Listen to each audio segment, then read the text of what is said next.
Les bras qui bougent, mesdames, messieurs, au rythme de la musique. On est dans ce money time incroyable.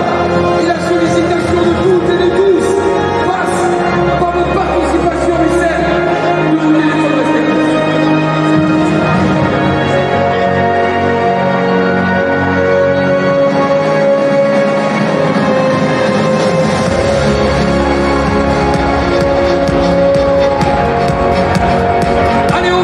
Au rythme de la musique, les téléphones, s'il vous plaît, partout.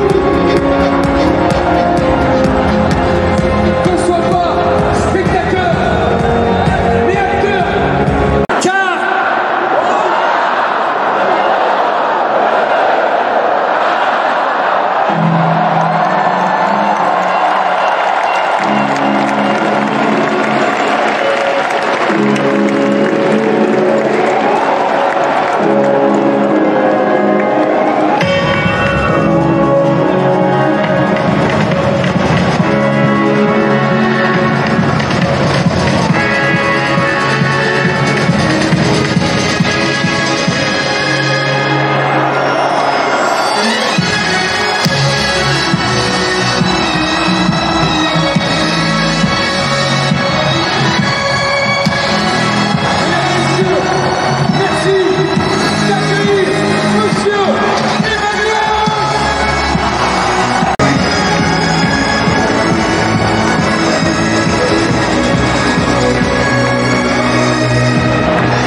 bombarde la démocratie, tandis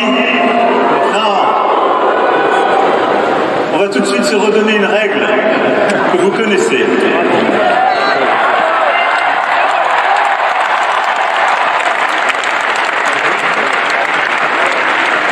La guerre en Ukraine, nous faisons tout chaque jour pour pouvoir l'arrêter. Évidemment, nous la condamnons. Mais ici, quand nous sommes tous ensemble, nous ne sifflons pas. Personne. Jamais. Jamais.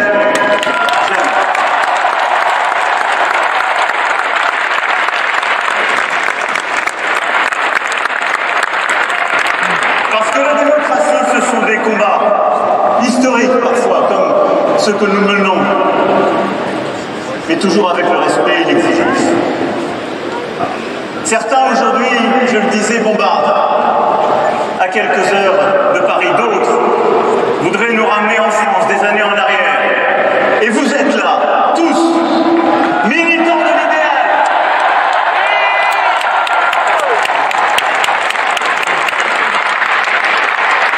Nous sommes là, dans la plus grande salle d'Europe, pour dire que nul ne nous fera reculer. Nous sommes là, dans ce moment. Les familles de toutes ces victimes, nous sommes à leur côté.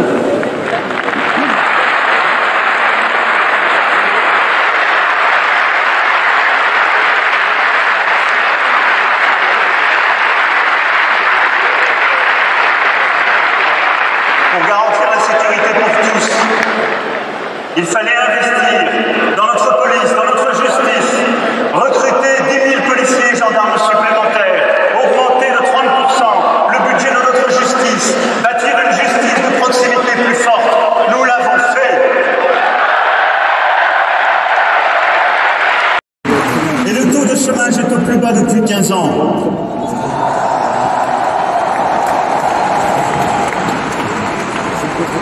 Pour en finir avec la désindustrialisation, il fallait lever les freins à l'entrepreneuriat, à l'innovation, à l'investissement. Nous l'avons fait.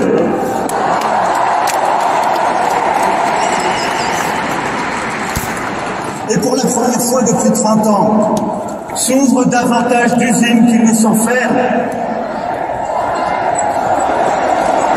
Pour que le travail paie mieux.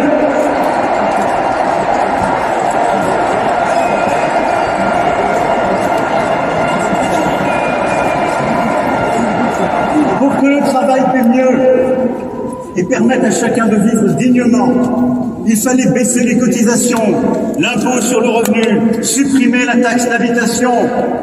Nous l'avons fait.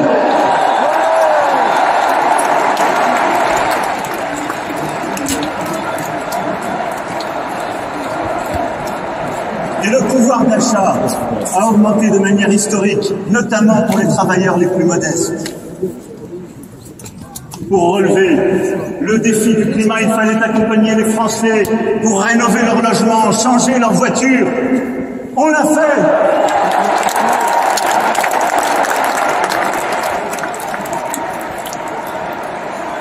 Et les émissions de gaz à effet de serre ont baissé 2 fois plus vite qu'avant pour offrir les mêmes chances à nos enfants.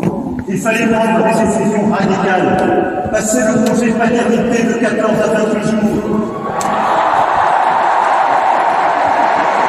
La scolarité obligatoire de 6 à 3 ans, réduire les effectifs des classes en CP-CE1 dans les quartiers les plus pauvres. Nous l'avons fait.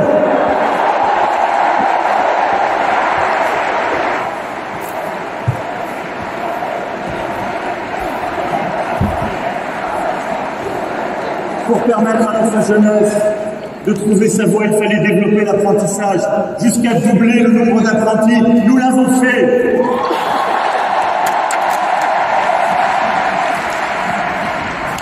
Pour protéger les Français du terrorisme, il fallait continuer de changer nos lois, renforcer nos services de renseignement. Nous l'avons fait.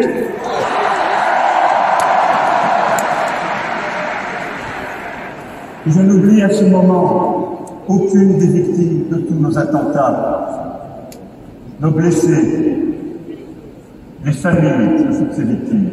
Nous sommes à leur côté.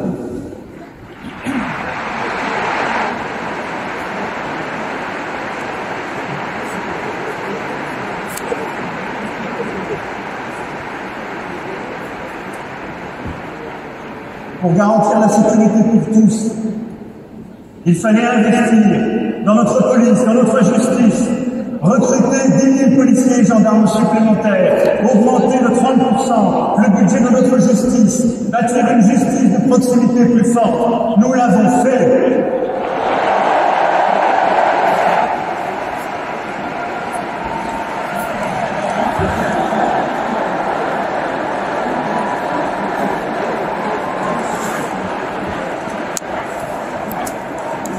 Pour répondre à la crise des Gilets jaunes, à la demande de proximité, il fallait organiser le retour de l'État, du service public dans nos territoires, avec une maison France Service par canton, le transfert dans nos villes de province de plusieurs services et de milliers de fonctionnaires. Nous l'avons fait.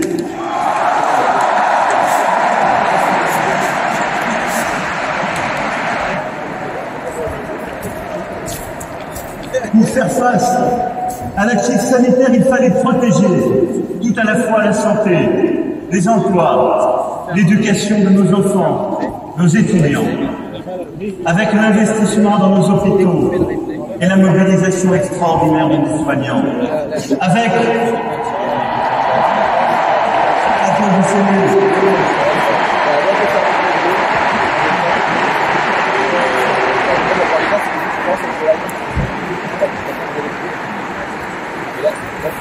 le quoi qu'il en coûte, pour les travailleurs, les indépendants, les artisans, et pour ne laisser personne au bord du chemin, avec l'école ouverte pour nos enfants, avec le repas à 1 € pour nos étudiants. Nous l'avons fait.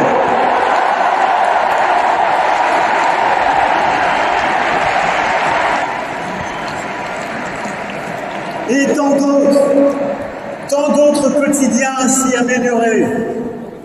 Ce jeune garçon en situation de handicap qui ne pouvait aller à l'école et qui, grâce au recrutement, à la titularisation de milliers d'accompagnants, suit désormais la classe avec les autres.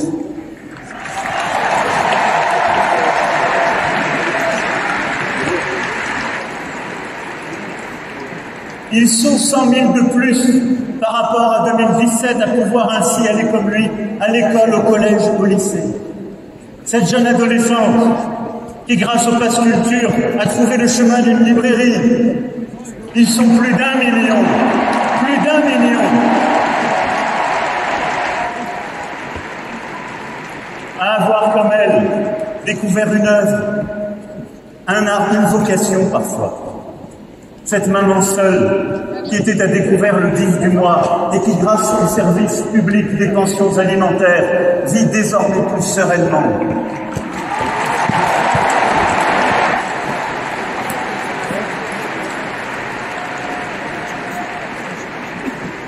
Ce couple de femmes qui, grâce à la procréation médicalement assistée, a pu avoir l'enfant dont elle parlait depuis des années.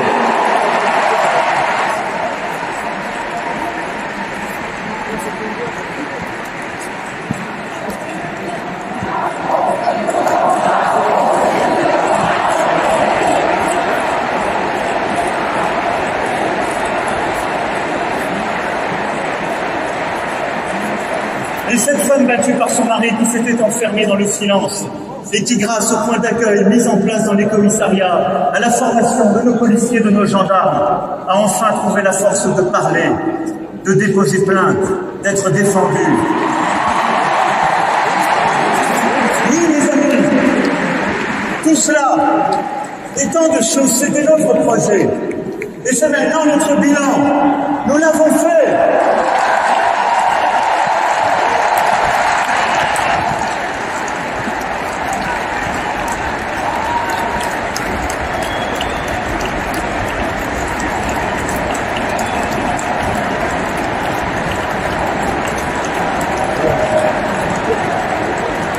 Alors je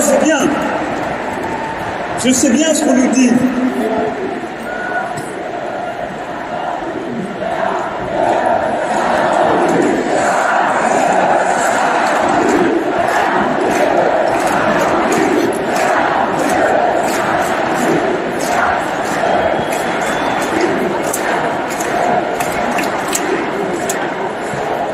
Je sais bien qu'on nous dit qu'on ne gagne pas sur un bilan, mais c'est le vôtre, celui de votre travail, de votre engagement. Malgré les crises, nous ne nous sommes jamais arrêtés. Soyez-en fiers.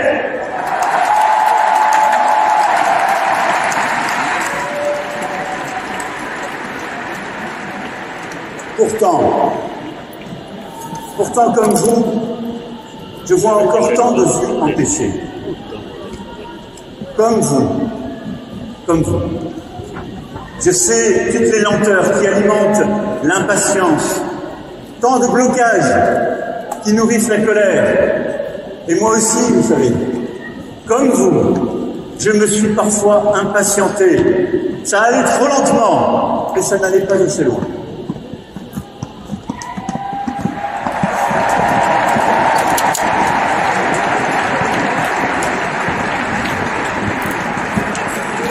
Mais mes amis, comme vous, je sais toutes ces vies, encore empêchées, bloquées.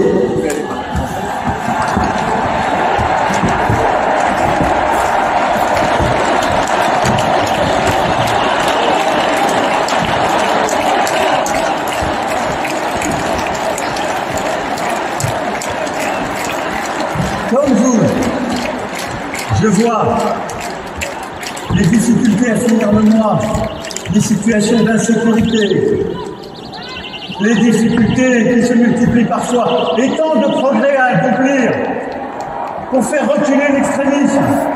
C'est pourquoi, mes amis,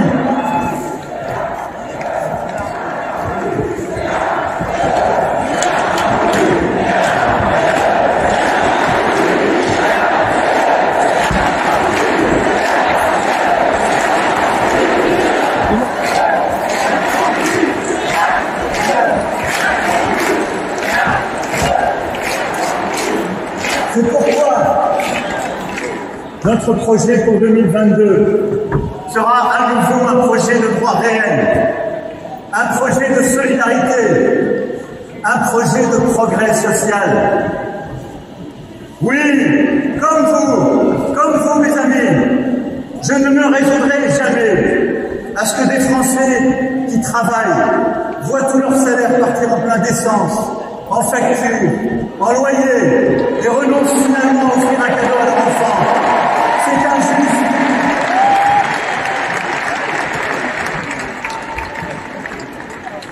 Alors, dès cet été,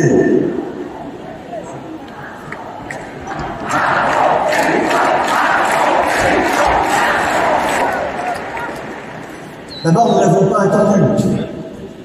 Face à ce défi du pouvoir d'achat, le gouvernement s'est déjà mobilisé depuis des mois. C'est l'équivalent de plus de 20 milliards d'euros par an pour protéger les ménages face aux hausses d'électricité, de gaz.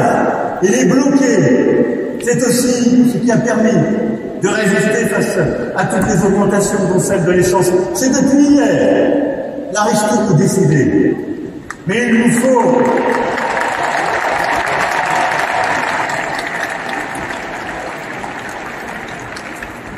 nous faut aller plus loin.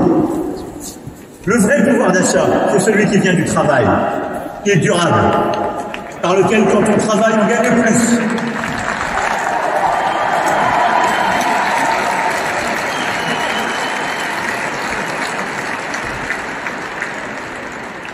C'est pourquoi, dès cet été, je veux permettre aux travailleurs de pouvoir toucher une prime de pouvoir d'achat allant jusqu'à 6 000 €, sans charge ni impôt.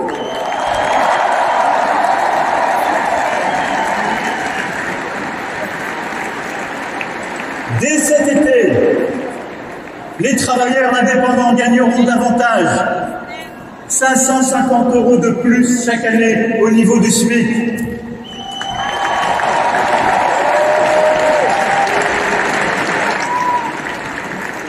Et parce qu'à nouveau, ces 5 années de plus doivent être les 5 années du travail, du mérite, de la liberté. Nous devons continuer d'avancer et nous créerons le compte épargne-temps universel.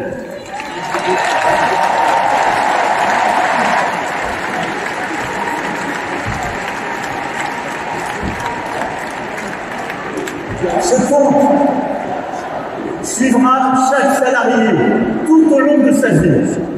Il sera mobilisable dans les moments clés de la vie, soit pour souffler, avoir du temps, soit pour accélérer ses projets et avoir de l'argent. Oui, je ne me résoudrai jamais, à ce qu'après une vie de travail, des retraités puissent encore manquer d'argent et devoir aller à l'aide alimentaire. C'est injuste.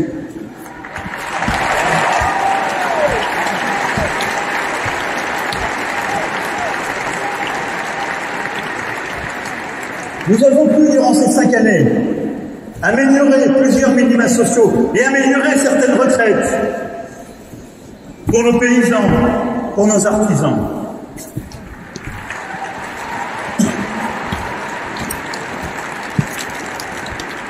Et dans les prochains mois, ensemble, je veux que nous portions à 1 100 € la pension minimale de retraite pour une carrière complète.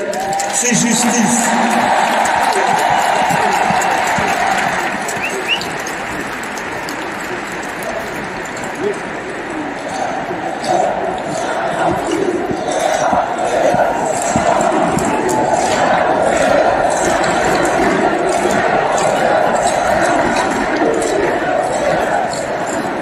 Et nous prendrons en compte les carrières longues, l'invalidité, les métiers les plus pénibles.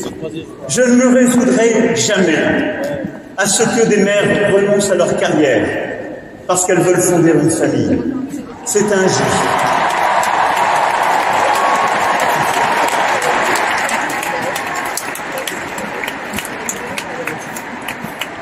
C'est pourquoi nous créerons un droit opposable à la garde d'enfants.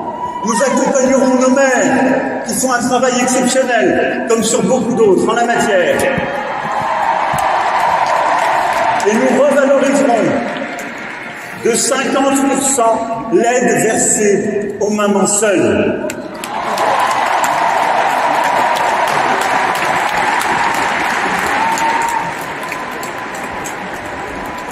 Je ne me résoudrai jamais à laisser les familles dans l'angoisse, rester sans solution face au grand âge. C'est injuste. Nous le savons, l'un des défis des années qui viennent est ce vieillissement. C'est une chance, mais un défi. Nous prendrons en charge les travaux pour adapter les logements des personnes les plus âgées. Nous proposerons 2 heures d'aide à domicile en plus par semaine pour tous.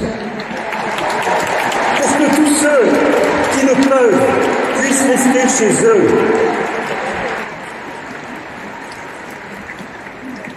Permettre à tous nos compatriotes qui font ces métiers si difficiles, si essentiels du soin, de l'accompagnement de nos aînés, de le faire mieux, d'être mieux rémunérés.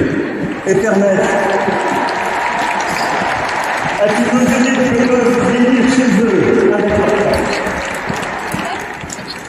Et quand ils ne le peuvent plus, alors de les accompagner dans des établissements dignes. Et pour cela, nous recruterons 50 000 infirmiers et aides-soignants.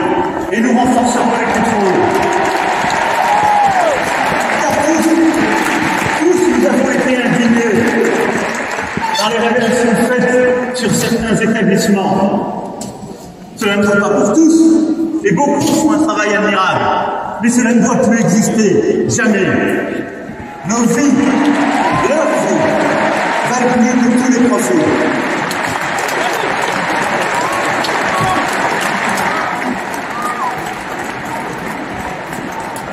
Je ne me résoudrai jamais, à ce qu'on puisse faire des économies au détriment des Français les plus précaires, les plus modestes, tandis que d'autres font. C'est injuste. On a tout entendu sur les aides sociales, tout. Mais nous avons appris ensemble, durant ces 5 années. Nous avons mis en place le fameux prélèvement à la source. Il a permis d'être plus juste et de lutter contre la fraude. Et bien maintenant, ce que je veux faire pour les 5 années qui viennent, c'est la solidarité à la source, celle qui permettra de manière plus simple, plus efficace, de verser ces aides à toutes celles et ceux qui ont besoin de cette aide. Je ne me résoudrai jamais à ce que face aux crises, notre jeunesse sombre dans la solitude, le désespoir parfois. C'est injuste.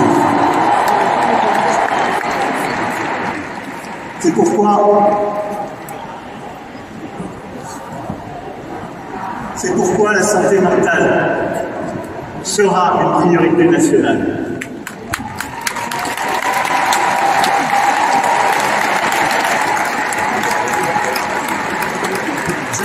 n'aurais jamais cru à ce que nos étudiants abandonnent parce qu'ils sont livrés à eux-mêmes dans le maquis des premières années de l'université. C'est injuste.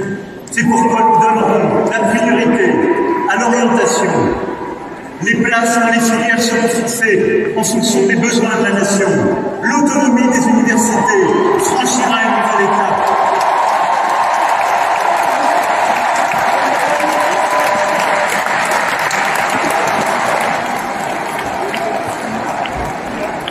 Je ne me résoudrai jamais à voir des quartiers entiers de notre République être stigmatisés, n'avoir parfois pas les mêmes chances.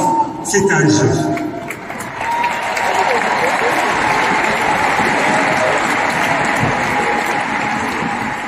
À Marseille, nous avons lancé une dynamique inédite, ce que j'appellerais un laboratoire de volonté. Marseille en grand.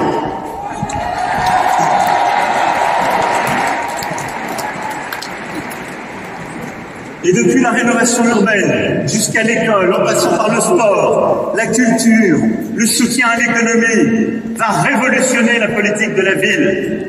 Alors oui, nous nous appuyons sur cette expérience, mais aussi sur ce que nous avons fait en doublant le budget de la rénovation urbaine, en ouvrant 300 cités éducatives, en formant à l'emploi. Nous irons plus loin.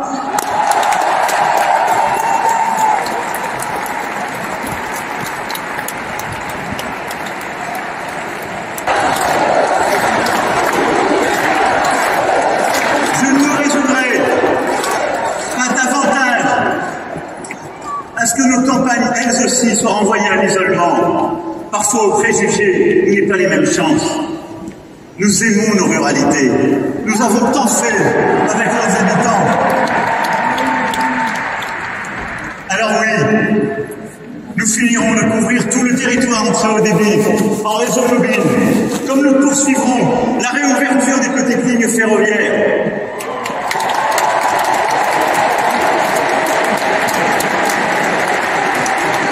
Je ne me résoudrai jamais à ce que certains de nos compatriotes puissent vivre dans l'insécurité.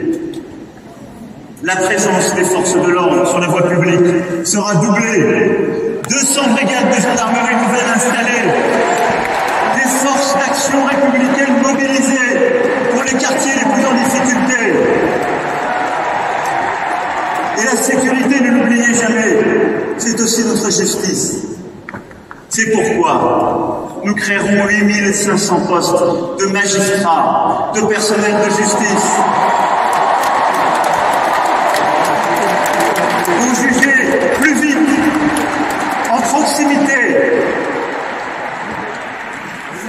pour que nulle part il ne puisse plus y avoir quelque impunité. Je ne me résoudrai jamais, jamais, comme vous. Je ne me résoudrai jamais. Et je me battrai toujours.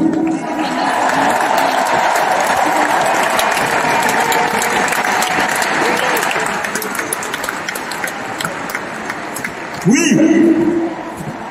Et comme nous nous sommes battus sans relâche durant ces 5 années, je veux, mes amis, que nous continuions à voir grand, que nous continuions à tenir cette promesse française de justice, de progrès. Voilà ce que je voulais, en quelques mots à la cavalcade, vous présenter des progrès concrets que nous avons ensemble avec.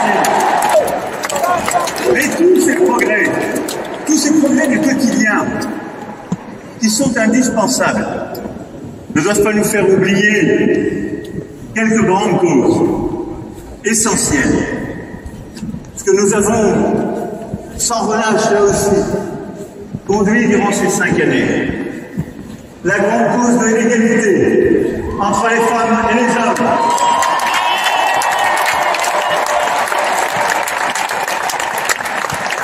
De la lutte contre les violences à l'égalité salariale.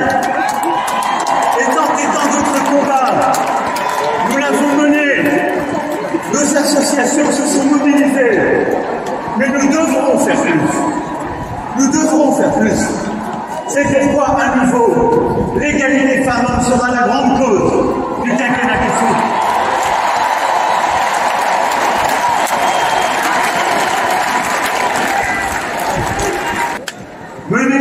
intérêt du progrès, corriger les inégalités à la racine, permettre l'égalité des chances.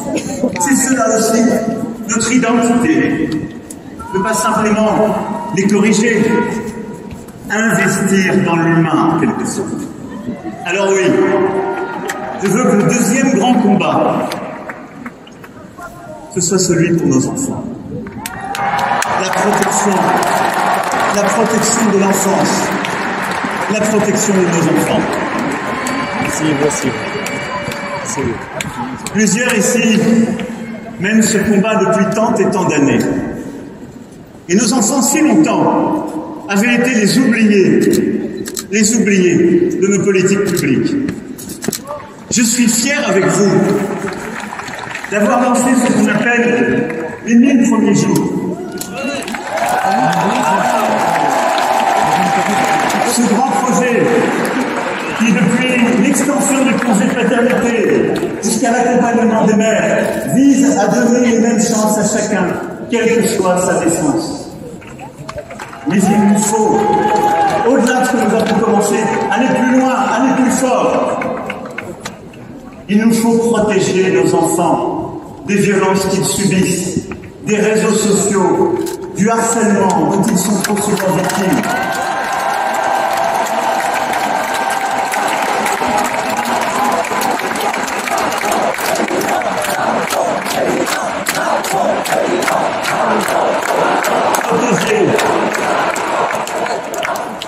Protéger nos enfants de tous ceux qui, dans les silences trop longtemps tenus, ont commis le pire et continuent d'abuser d'eux. Je sais, parce qu'à travers le pays, tant de fois, peut-être quelques-uns d'entre vous ici dans cette salle ont interpellé, tiré la manche pour confesser ce qu'ils avaient vécu. Avec la honte de l'avoir vu. Avec la douleur de ne pas plus l'avoir, de ne pas l'avoir transmis, de n'avoir trouvé aucune oreille pour l'entendre, aucun adulte pour le recevoir. Cette honte-là, elle changera le temps. Cette honte-là, elle changera le temps. C'est pourquoi les recommandations de la Commission indépendante sur l'inceste et les violences sexuelles seront suivies des faits. Notre enjeu sera de bâtir avec les médecins, les enseignants, les soignants, les associations, une vraie culture française de la protection de nos enfants pour prévenir ces violences, ces incestes, ces harcèlements, et pour les guérir, pour accompagner, pour réparer.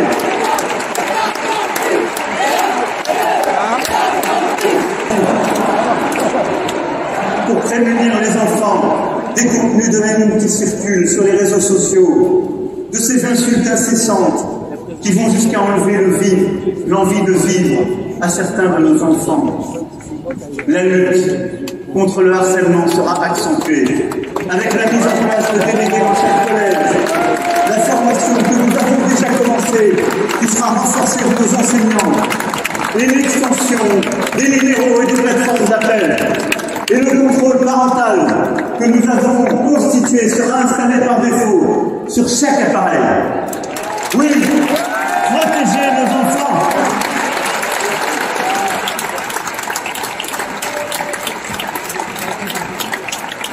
Et quand je parle d'enfants, bien sûr, je n'oublie pas ce qui sera un immense combat des années qui viennent.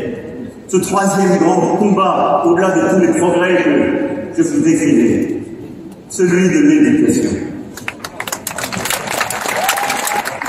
Depuis 5 ans, nous l'avons mené sans relâche, et je suis fier de notre action. Nous tous, avec le gouvernement, avec les parlementaires, avec vous toutes et tous, avec nos enseignants. Macron, président! Macron, président! Macron, président! Macron, président! Macron, président! Macron, président! Macron, président! D'avoir limité à tous le nombre d'élèves par classe dans les quartiers. Fiers d'avoir porté les devoirs faits pour les collégiens quand leurs parents ne pouvaient pas les accompagner.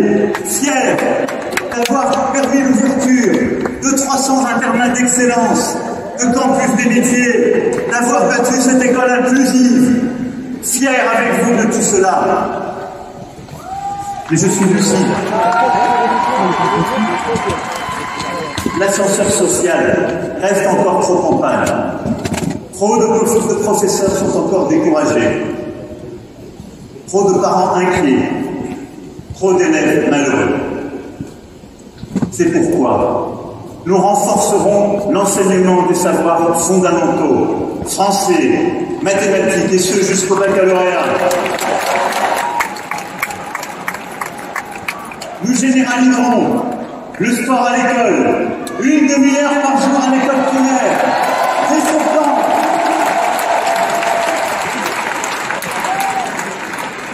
Car nous devons faire de notre pays cette grande nation sportive pour la santé de nos enfants, de nos adolescents, du pays. Nous renforcerons l'enseignement artistique et culturel, tout en déployant le pass culture au collège, car la culture à l'école, c'est permettre à un enfant, à un adolescent, dont la famille n'a pas de bibliothèque, qu'elle n'a pas pu apprendre, d'accéder au beau, à ce qui nous dépasse, ce qui nous donne une raison de vivre, même quand tout semble perdu, notre culture.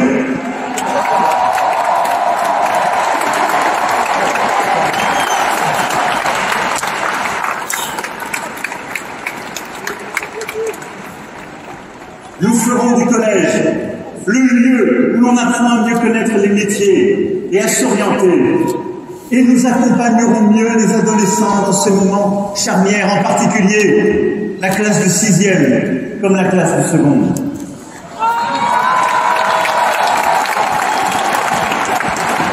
Nous ferons une révolution complète du lycée professionnel, une voie d'excellence. Les enseignants, comme les lycéens le méritent.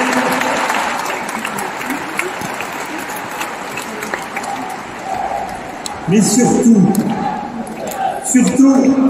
nous ferons différemment. Nous ferons en nous appuyant sur nos enseignants, à qui nous devons tant, et à qui la nation doit tant. Oui, vous pouvez les applaudir.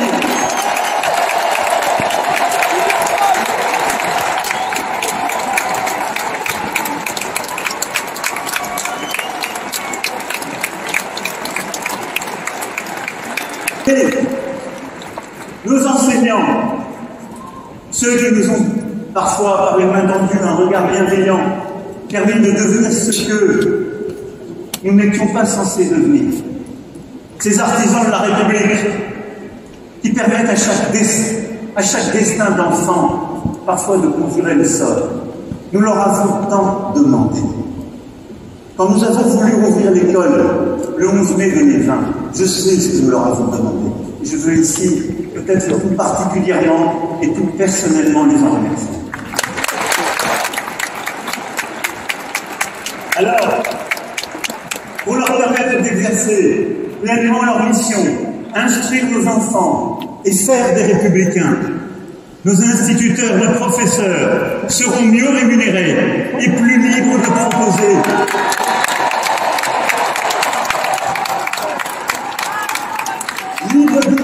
Libres d'innover, d'expérimenter, comme ils sont tant à vouloir le faire, d'essayer d'autres méthodes dans la classe et de pouvoir les partager.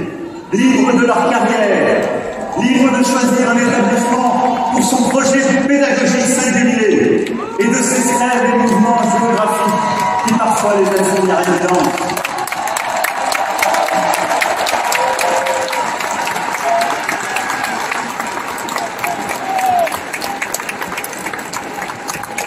Oui, cette révolution de l'école, nous la ferons avec des chefs d'établissement, eux-mêmes plus libres, de bâtir des projets, de conduire des équipes, de les réunir, Oui, pour ce grand chantier de l'école, je veux que nous donnions enfin aux enseignants, aux directrices et directeurs d'établissement, aux maires, aux parents, aux associations qui s'occupent souvent du périscolaire, à nos enfants eux-mêmes, les moyens de réussir en inventant au plus près du terrain des solutions adaptées, nouvelles,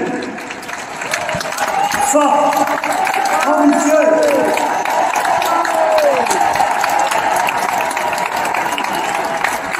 Alors je vous rassure, le système nous dira que c'est impossible, on nous expliquera que ça n'a jamais été fait, il faut faire comme avant, discuter depuis Paris, tout décider depuis Paris. Mais comme c'est impossible, nous le saurons, parce que nous l'avons déjà fait.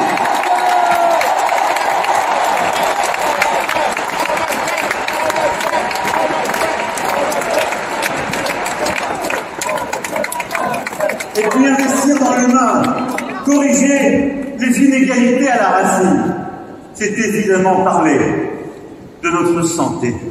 Ce quatrième grand chantier, celui qu'avec vous je veux bâtir. Je suis fier, grâce à notre projet d'il y a 5 ans, d'avoir lancé dès 2018 une stratégie pour décloisonner médecine de ville et hôpital. Fier d'avoir décidé, avec les gouvernements successifs, le Ségur pour des investissements historiques pour l'hôpital et pour des augmentations historiques pour le salaire de nos soignants.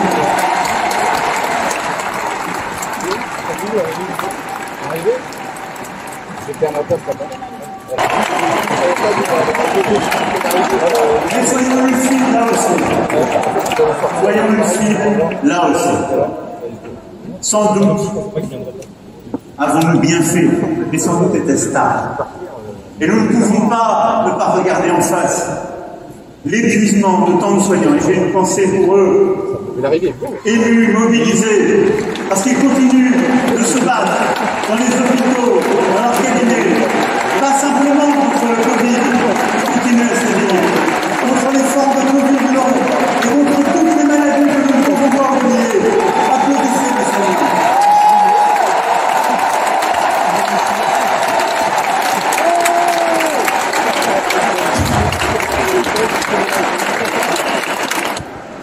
Mais nul n'ignore leur épuisement, parfois la perte de sens, parce que trop de postes manquent. Ils manquent pourquoi? Parce qu'il y a eu des découragements, parce que les vacataires, c'est vrai ce que vous dites, ont trop souvent été pris, mais parce que les emplois pérennes n'étaient pas assez bien payés, ou parfois pas pourvus, parce que le système s'est bloqué lui-même sur ses incohérences. Soyons clairs sur parfois la bureaucratisation, les règles devenues absurdes. Donc oui, nous devons aller plus loin dans notre santé. Parce qu'aujourd'hui, nous avons à la fois la perte de sens du côté des soignants et les pertes de chance du côté des patients. Avec ce qu'on appelle les déserts médicaux, dans tant de nos campagnes, dans tant de nos quartiers, nos compatriotes ne trouvent plus les soins à portée de rendez-vous. Dans tant de nos campagnes, dans tant de nos quartiers, y compris parmi les plus âgés, les plus vulnérables, ils ne trouvent plus de médecins. C'est une réalité. Ces déserts médicaux, on sait ce que ça produit. De l'inégalité devant la maladie. Parce qu'on sait comment ça se passe. On renonce à un rendez-vous parce qu'il n'y a pas de consultation possible, puis un deuxième. Et puis ceux qui auraient pu être arrêtés ou prévenus s'aggravent. Les pertes de chance. C'est cela ce que nous vivons. Et l'inégalité en matière de santé ne pourra être combattue que si précisément nous arrivons à construire ces déserts médicaux.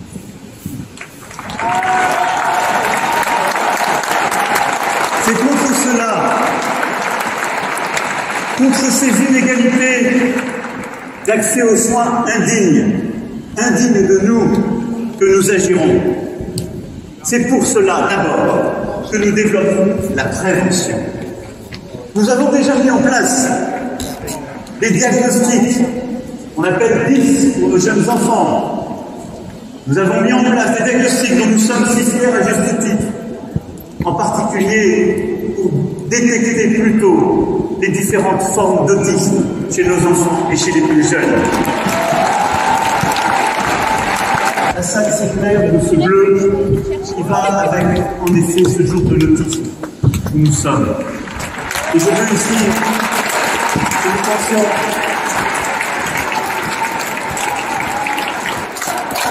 que nous pensions à tous nos compatriotes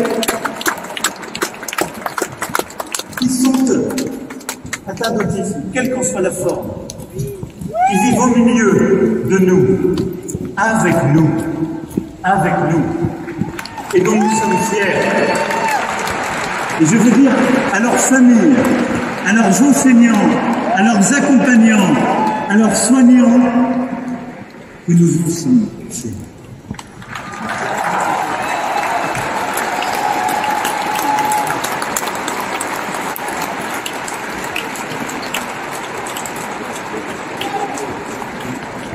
Alors, nous continuerons pour la prévention. Les diagnostics à 25 ans, à 40 ans, à 60 ans. Ils seront pris en charge par la sécurité sociale. Parce qu'investir sur le diagnostic à ces âges critiques de la vie, c'est permettre de prévenir tant et tant de maladies. C'est un investissement dans l'humain, mais un investissement rentable aussi.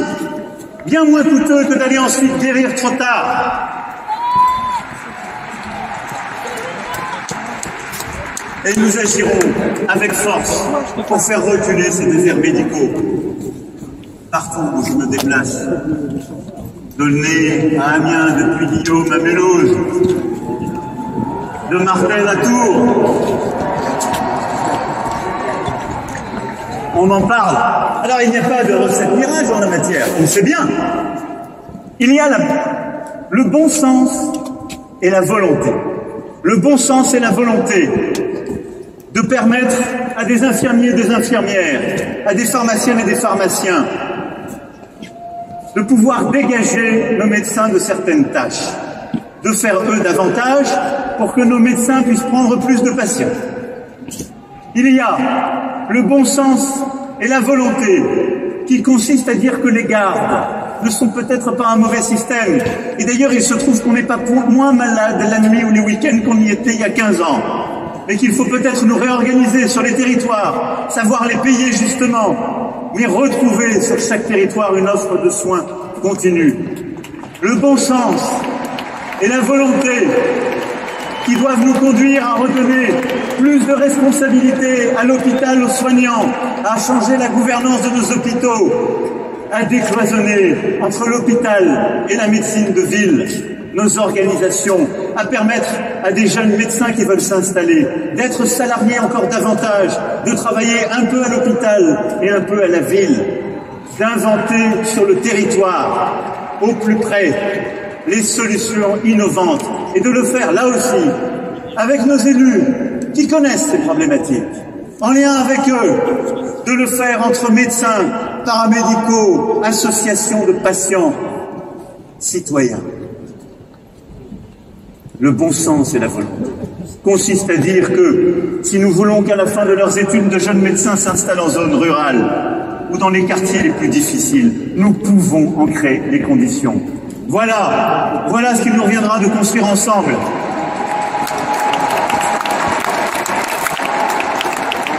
Et là aussi, pas de manière uniforme, pas depuis Paris. Non, sur le terrain, en redonnant de la liberté, du pouvoir au niveau de l'hôpital au service et au niveau d'un territoire à des objectifs qui sont définis, là où les gens vivent, là où les besoins sont connus, où les solutions sont bâties. Vous voyez mes amis,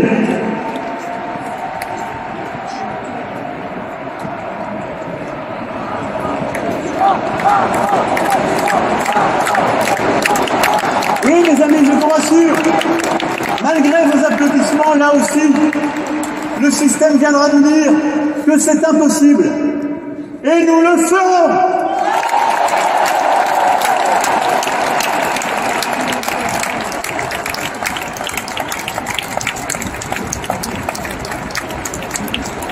Alors,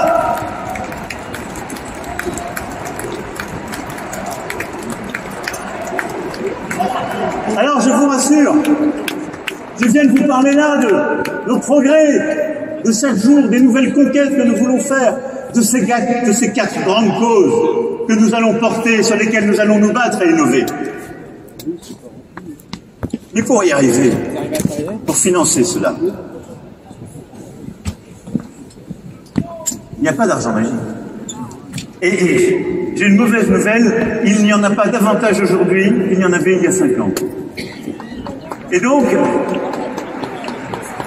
moi je préfère être clair, pour financer tout cela, il n'y aura pas de hausse d'impôts. Non, nous les baisserons. Et je peux vous le dire, avec crédibilité, car nous l'avons fait durant 5 ans. Pour financer cela, il n'y aura pas de hausse de notre dette. Non. La dette, comme tous les autres pays, nous en avons constitué une durant la période du Covid. Il fallait le faire. Elle est là. Et nous la rembourserons dans le temps, en l'amortissant sur plusieurs décennies. Mais notre dette, celle qui dépend de nos déficits courants, nous devons, elle, y répondre. C'est pourquoi nous tiendrons nos objectifs. Nous nous y attaquerons. Parce que nous ne pouvons laisser à nos enfants une dette qui aura augmenté. À partir de 2026, nous la baisserons.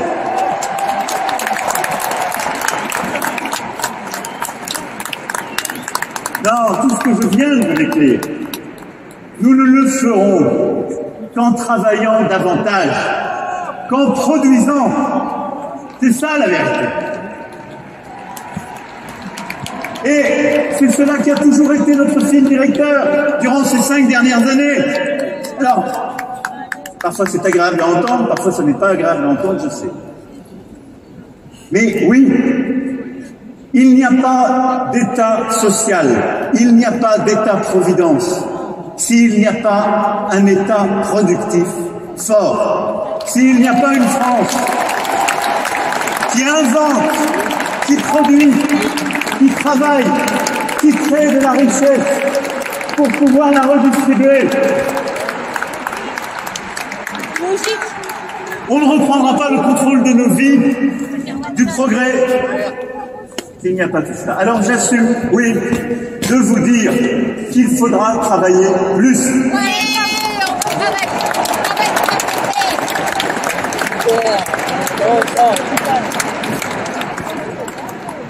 Et d'abord travailler plus longtemps parce que nous vivons vieux.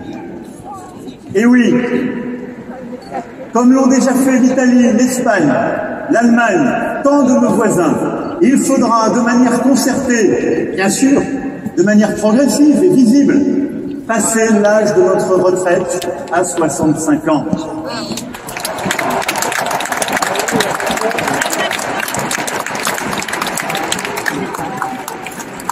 Parce que c'est ainsi, d'abord, que nous pourrons financer tous les progrès que j'évoquais, que notre nation sera plus forte, nous le ferons, de manière progressive, avec des mesures de justice que nous voulons fortes. Mais c'est la condition. Et c'est la condition d'abord pour consolider notre modèle de retraite par répartition, cette solidarité entre les générations. Et c'est la condition pour améliorer nos pensions. Alors je vous le dis, ne croyez pas ceux qui vous expliquent qu'ils feront la retraite à 60 ans ou à 62 ans, d'ailleurs on n'est plus tellement au clair, et que tout ira bien. Ça n'est pas vrai.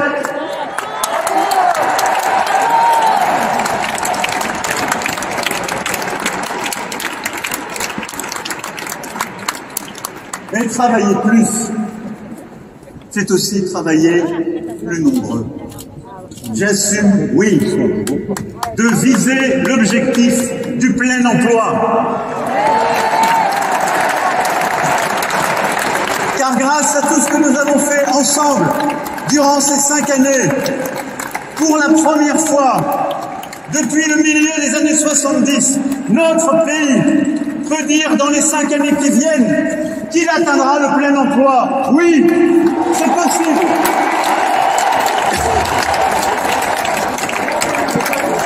Voilà pourquoi nous continuerons de mener les réformes indispensables sur l'assurance chômage, pour le marché du travail.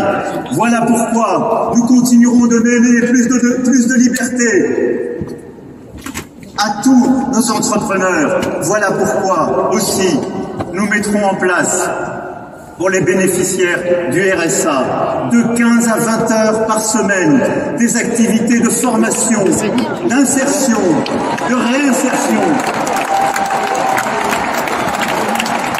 sur le modèle de ce que nous faisons depuis le 1er mars avec le contrat d'engagement jeune pour les 18-25 ans. Il ne s'agit pas, comme l'ont prétendu certains, de travaux d'intérêt général, non. Encore moins de vouloir couper des aides à ceux que la vie a trop abîmés pour exercer une activité et qui y auront toujours droit de manière inconditionnelle. Il s'agit tout simplement de tendre la main et d'offrir à tous les bénéficiaires du RSA des perspectives, un espoir, la possibilité de faire et enfin de bien faire, comme plusieurs déjà le font dans leur département ou dans leur commune, le travail d'accompagnement, de réinsertion qui fait que toute personne qui n'a plus de travail, qui est en fin de droit et qui n'a même plus son chômage, est malgré tout un citoyen qui a le droit d'être accompagné pour pouvoir réapprendre, retrouver des perspectives et retourner vers l'emploi.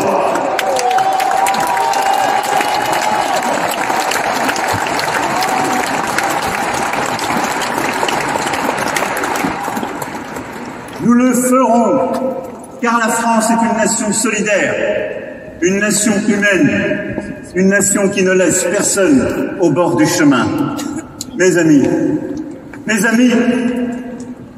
le travail au service du progrès, voilà ce qui nous tient, voilà ce qui nous fait nation. C'est pourquoi, oui, c'est par le travail, par la production, que durant ces 5 années qui viennent, nous pourrons augmenter notre croissance, créer plus de richesses et pouvoir continuer le progrès.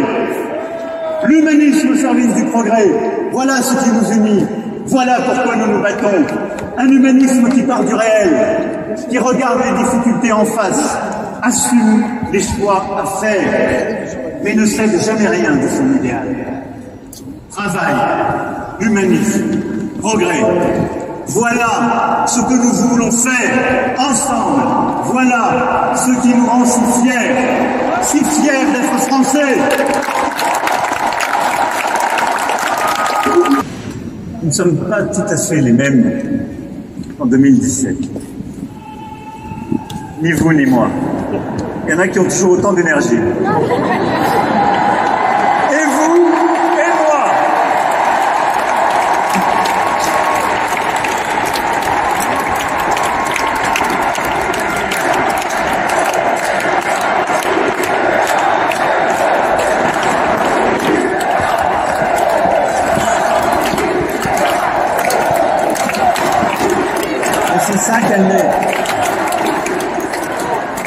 Ces 5 années, nous savons, ont été rudes pour nous tous. Et pour certains, si rudes, si injustes. Elles ont été à coup sûr parmi les plus bouleversantes que nous ayons connues depuis un demi-siècle. Et je suis là aujourd'hui, avec vous, au milieu de vous. Et pas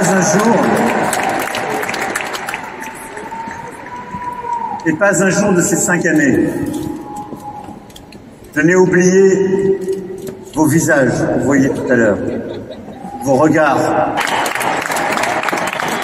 Ces regards parfois si amicaux, si affectueux, quelquefois aussi interrogatifs. Je le sais, d'autres fois en colère aussi. Et quand nous nous croisons, je regarde toujours vos yeux, vous le savez. Je touche souvent les bras aussi, je sais.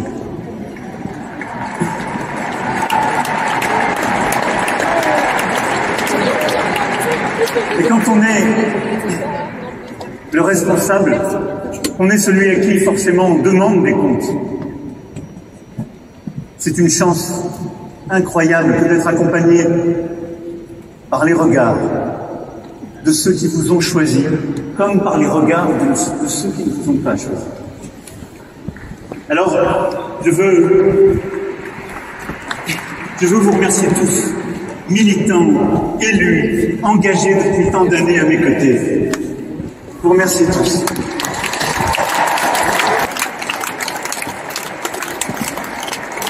Je veux avoir un mot plus particulier pour mes compagnons de fortune et d'infortune. Leur affection et leur présence m'ont été chaque jour si précieuses.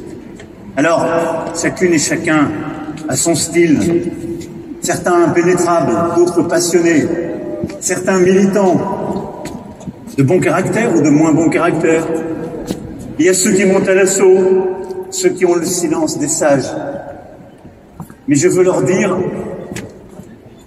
à tous et toutes, que sans eux, je n'aurais pas pu faire ce chemin.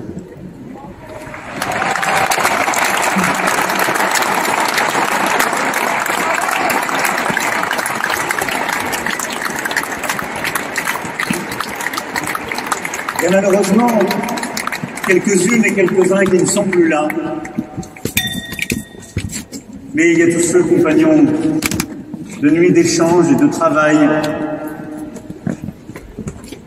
chefs de gouvernement, membres de gouvernement, compagnons de lutte politique, parlementaires, équipes,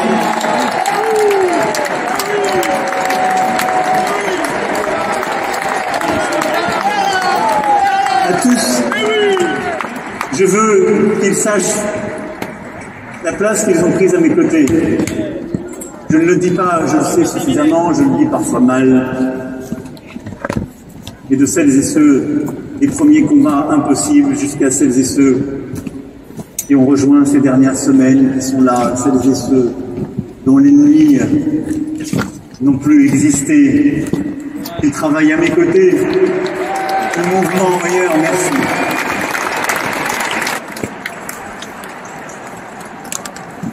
Je pense aussi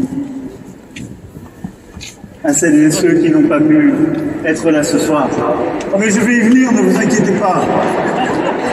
Je vais y venir, ne vous inquiétez pas. C'est formidable, ces jeunes.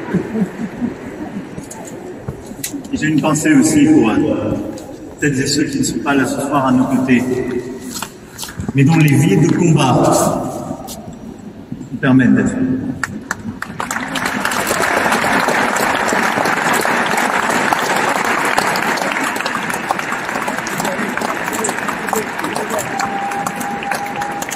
Je veux que ma famille, mes parents, mes enfants,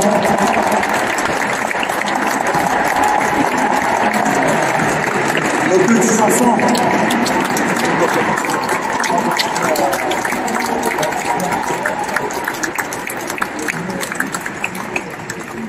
frères et sœurs, tous ceux à qui je fais vivre depuis tant d'années des vies de contraintes qu'ils n'ont pas choisies. Je veux leur dire simplement ma reconnaissance et mon affection. Merci.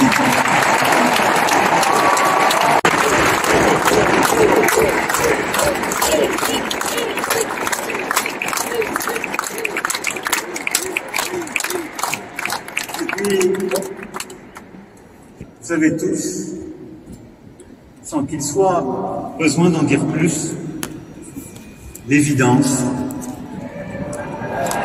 la présence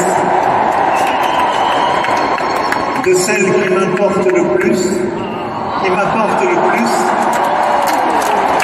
dans cette singulière aventure de vie.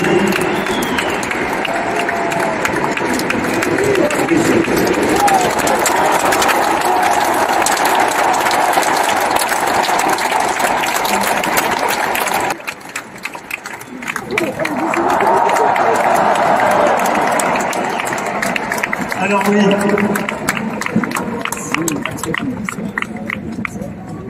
pouvons-nous être vraiment les mêmes qu'il y a 5 ans? Pouvons-nous être vraiment les mêmes après avoir décidé à quelques-uns de confiner tout un pays pour tenter de sauver les vies qui pouvaient l'être?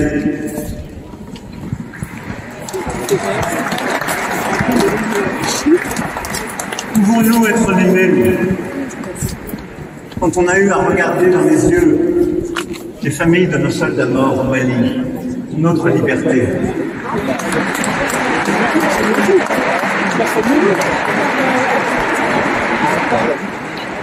Lorsque nous avons connu la décapitation d'un professeur, Samuel Paty, par la conspiration funeste de la folie des hommes et de l'idéologie terroriste islamiste, pour Samuel Paty et sa famille.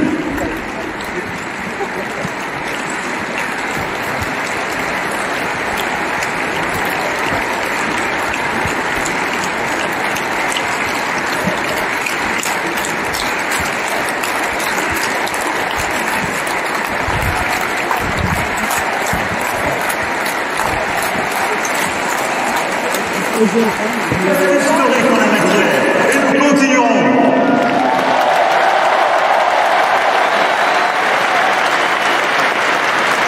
Qui mieux que notre Europe, ce petit bout de terre qui a inventé l'État-providence pour encadrer le capitalisme, lutter contre les inégalités, comme nous avons commencé à le faire en obtenant en européen la mise en place d'un impôt minimal sur les sociétés pour éviter l'évasion fiscale. En européen.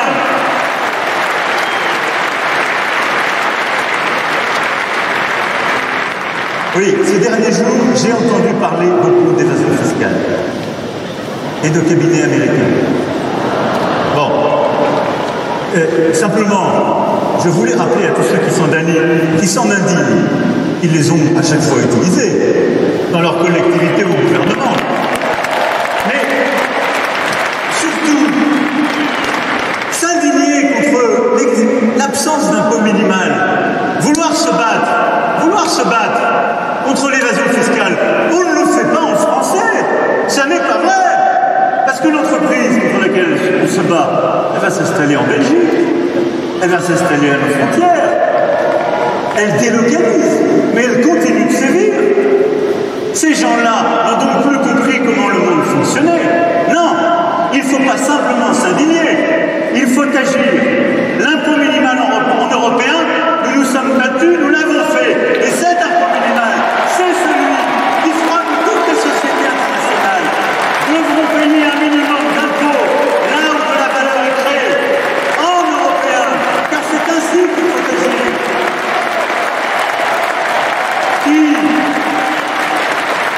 Qui mieux que notre Europe pour bâtir avec la rive sud de la Méditerranée une nouvelle alliance d'investissement et de solidarité. Notre Méditerranée que nous aimons tant doit redevenir un continent d'ambition, de culture, d'échange. Oui, c'est par là qu'on est en train de manquer.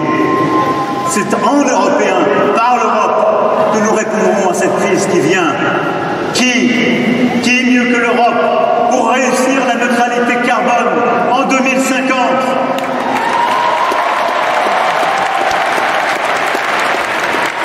Pour entraîner les nations du monde dans le combat climatique, le combat du siècle.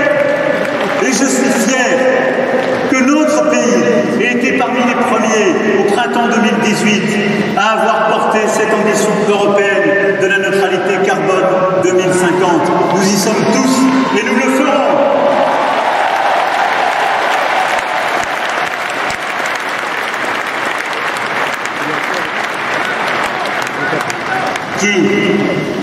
Qui mieux que l'Europe pour protéger nos frontières en engageant une refondation de l'espace Schengen, en préservant l'asile véritable pour accueillir les combattants de la liberté que nous devons accueillir et protéger. Et encore au défi des temps, défendre le grand rabougrissement.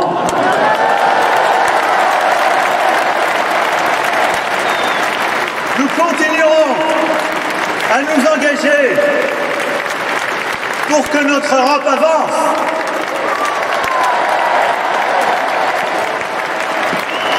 Mais mes amis, notre Europe avancera Mais rien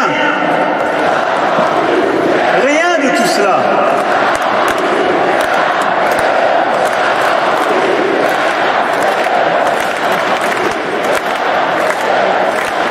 Rien de tout cela n'est possible. Rien ne pourra se faire sans la France, sans raviver la flamme de cet esprit si singulier qu'est l'esprit français. La pauvreté, il n'y a pas plus puissant que le goût de l'égalité.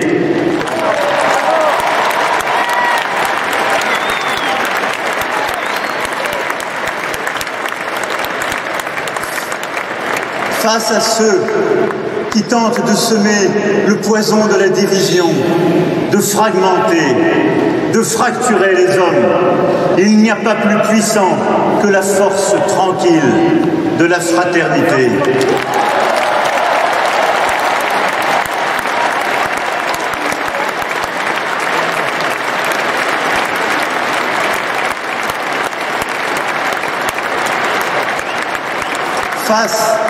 Face au fanatisme islamiste qui sème la mort, face au séparatisme qui veut installer dans la République la règle de quelques-uns et le règne du plus fort, il n'y a pas plus puissant que la vigueur apaisée de la laïcité. Je suis sûr d'une chose, c'est que nos valeurs sont les meilleures réponses aux défis des temps. Elles sont profondément modernes.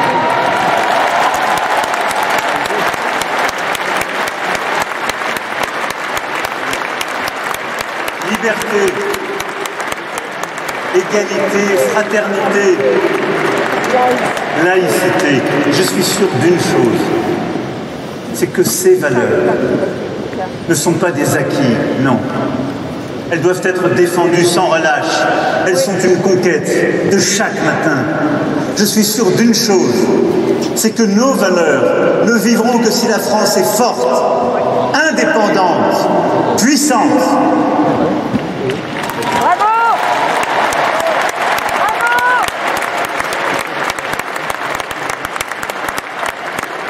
Que nous vivons. Notre France. Notre France a le visage de Maurice Genevoix et de ceux de 14 partis dans les tranchées, comme le firent nos arrière-grands-parents. Notre France a le visage de Daniel Cordier, Hubert Germain, dernier compagnon de la Libération, qui à 17 ans, ont tout quitté pour rejoindre le général de Gaulle, gagner Londres et défendre la France libre. Notre France a le visage de Joséphine Baker, qui renonça au confort de la vie de vedette pour entrer en résistance et défier la mort pour des valeurs plus grandes que soi. Notre France a le visage de Simone Veil, qui réchappa des camps d'Auschwitz et trouva malgré tout en elle la force de faire avancer la cause des femmes et consacrer sa vie à la défense de l'idéal européen. Notre France a le visage d'Arnaud Beltrame, victime de l'hydre islamiste à Trèbes, qui se sacrifia pour sauver ses compatriotes. Notre France a le visage de Cédric de Pierrepont et Alain Bertoncello, envoyés au combat pour sauver des otages et dont la bravoure dans le sacrifice honora le destin du soldat. Et s'il nous faut nous inspirer du courage de tous ces héros, mes amis, alors nous le ferons.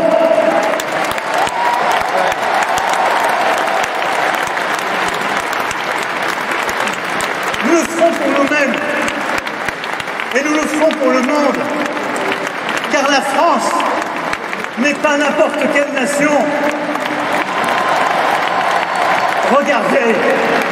Regardez tous ceux qui aspirent à vivre libre, tous les opprimés. Pour eux, la France est une l'espérance. Car oui, la France, c'est le peuple de Patay. Du nom de cette bataille de 1429, où à quelques milliers des cavaliers mirent fin à des décennies d'occupation ennemie. La France, c'est le peuple de 1789 qui proclama un jour d'août la fin des privilèges pour lui-même et pour l'humanité entière. La France, c'est le peuple des Glières, de ces 465 résistants qui ont défendu la liberté sur les cimes enneigées des Alpes, seuls contre tous.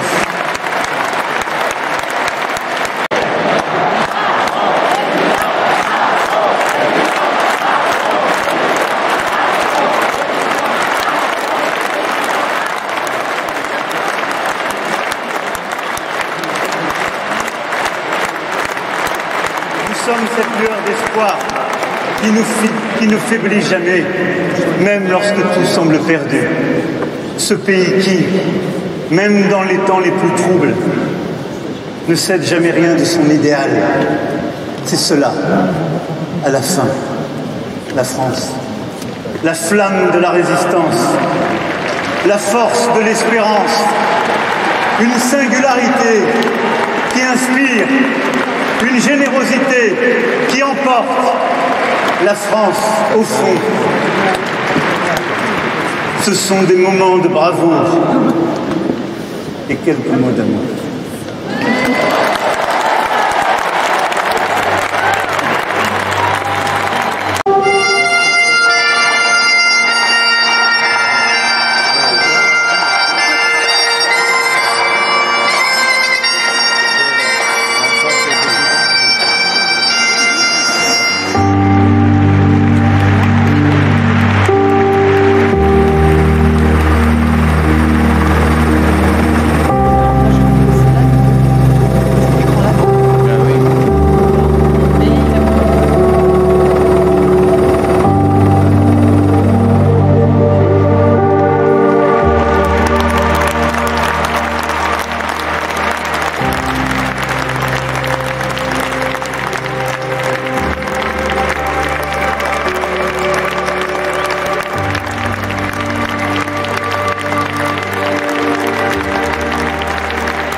Les musulmans pour lesquels le ramadan commence en ce jour, aux autres croyants.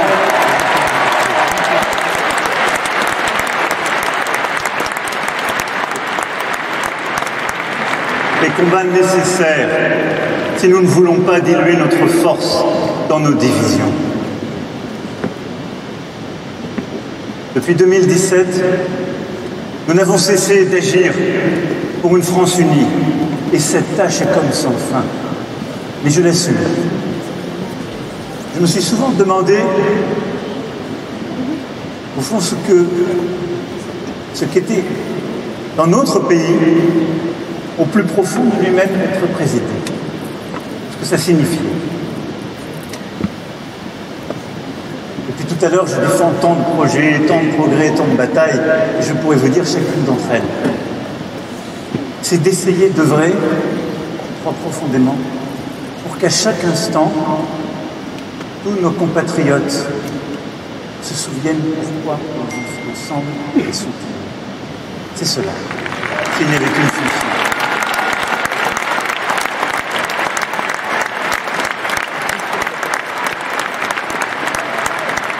Alors notre unité, nous la bâtirons en mobilisant nos forces à travers les crises. Nous l'avons vécu. Les crises réunissent. Et je veux que nous puissions dans la durée tenir cette unité. C'est pourquoi je veux, pour les 5 ans qui viennent, un grand plan de mobilisation citoyenne et civique qui permettra de mobiliser beaucoup plus le service civique, les réserves citoyennes et de recenser les compétences de chacun d'enregistrer les capacités de nos entreprises, les stocks stratégiques. Cette unité, c'est la lutte contre les discriminations que nous allons amplifier. Car la France unie, c'est celle qui se regarde en face, dans sa pluralité.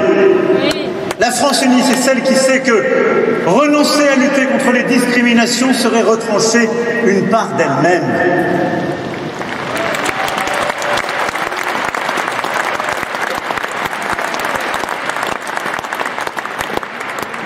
Notre unité, c'est aussi le travail de reconnaissance, d'histoire, pour toutes les mémoires et souffrances de notre passé, comme nous l'avons fait patiemment ensemble, pour toutes les mémoires de la guerre d'Algérie, comme du génocide rwandais.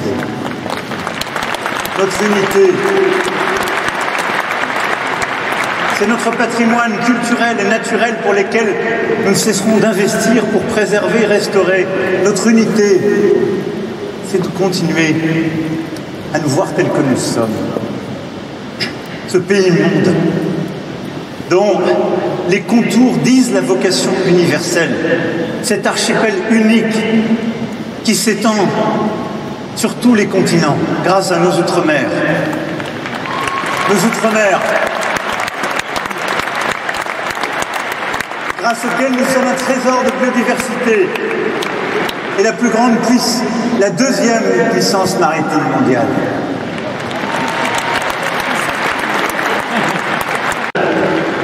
Alors, il nous faudra une méthode nouvelle. Je l'ai esquissée à la cavalcade en présentant chacun des grands chantiers. Cette méthode nouvelle, j'y crois profondément et je pense qu'elle correspond à l'aspiration de tous nos compatriotes. Nous l'avons vécu au moment de la crise des Gilets jaunes, lorsque nous avons ensemble innové du grand débat aux conventions citoyennes, aux grandes réformes. Il y a une volonté d'être associé, de participer, d'agir. Je l'ai senti chez nos maires, nos élus locaux, qui ne veulent plus que les instructions tombent de Paris, qui considèrent que la bureaucratie, c'est quand la norme est toujours la même. Trop compliqué, ne laissant pas place aux différences. Associer, c'est reconnaître le rôle de toutes les parties prenantes, des associations, des bénévoles qui jouent un rôle si fondamental dans notre pays. Et c'est faire que celles et ceux qui agissent puissent aussi décider et faire pour eux-mêmes. Et ces grands chantiers de l'école ou de la santé que j'évoquais tout à l'heure, ce sont aussi des méthodes radicalement de faire, différentes. Oui, ce que je veux que nous puissions bâtir, c'est au fond, en quelques mois, de définir les grands axes, les objectifs et les moyens que nous mettrons, et de donner la liberté sur le terrain d'apporter les réponses, de le faire autour des élus qui savent le faire dès qu'il y a une crise. Nous l'avons vu, dès qu'il y a une crise, des inondations, des incendies. Que se passe-t-il? On n'attend pas la circulaire qui descend pour agir. Nos pompiers, nos forces de sécurité intérieure, nos militaires sont à l'action, formidables. Nos élus réagissent avec eux leurs équipes. Mais nous savons faire sans contrainte. Parce que l'intelligence collective est là, qui réagit, invente. Cette méthode, je crois que c'est celle que nous devons, ensemble, collectivement inventer. C'est pourquoi, vous l'avez compris, avec vous n'est pas simplement un slogan. C'est une méthode profonde et exigeante, à laquelle je me livrerai, et comme vous le constatez pour ceux qui en doutaient, l'énergie est encore là, et à laquelle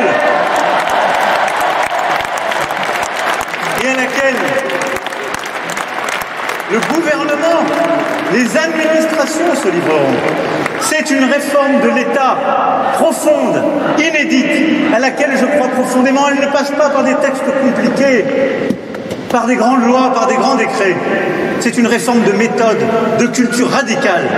Je crois que c'est celle à laquelle notre pays aspire. Nous le ferons.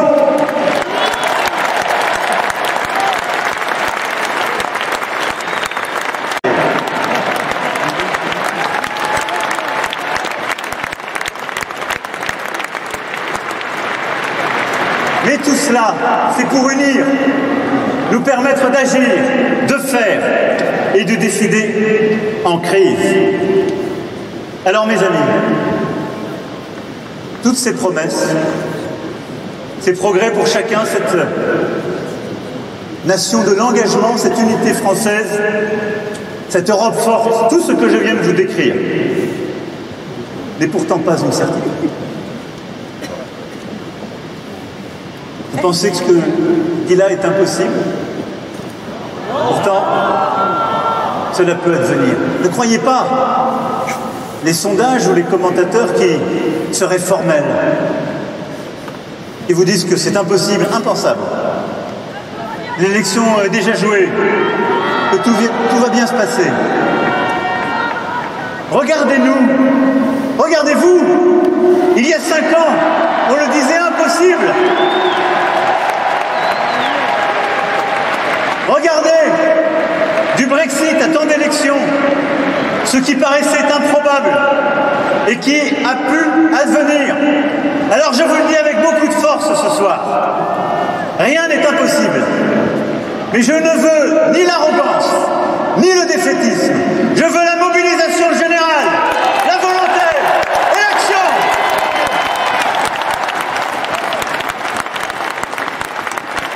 Je n'écoute ni ceux qui ont déjà gagné, ni les cassants. Non. Mais il nous faut ensemble relever le défi du combat. Le pire, mes amis, est d'avoir une âme habituée, disait Peggy. Or, nous nous sommes habitués.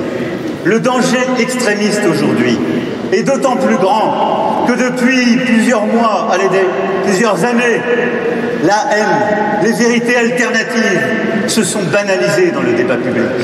Nous nous sommes habitués.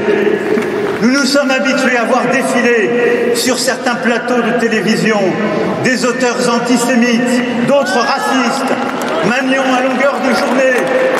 Non, pas davantage, ne les sifflez pas. Ne les sifflez pas. Combattez-les par les idées, avec respect.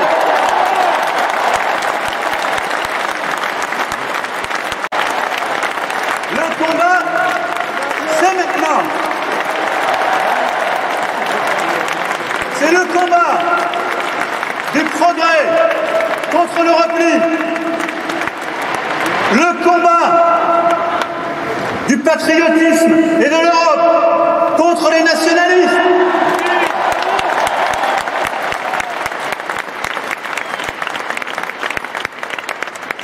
Les choix d'avril sont simples, au fond. Vous voulez une France de la parité, de l'écologie, du progrès? Alors aidez-nous, rejoignez-nous. Vous voulez une France puissance éducative, culturelle et sportive? Alors aidez-nous, rejoignez-nous. Vous voulez une France puissance indépendante, agricole, industrielle, technologique, énergétique? Alors aidez-nous, rejoignez-nous. Vous voulez une France du mérite, du travail? Alors aidez-nous, rejoignez-nous. Vous voulez une France qui protège, qui assure la sécurité, nos valeurs? Alors aidez-nous, rejoignez-nous. Vous voulez une France plus forte, plus juste, dans une Europe nouvelle? Alors aidez-nous, rejoignez-nous. Les 10 et 24 avril, la France a rendez-vous avec son histoire, ses valeurs, son destin. Les 10 et 24 avril, faisons ensemble le choix de l'espérance. Les 10 et 24 avril, faisons ensemble le choix d'une nouvelle époque pour la France et pour l'Europe. Et vive la France!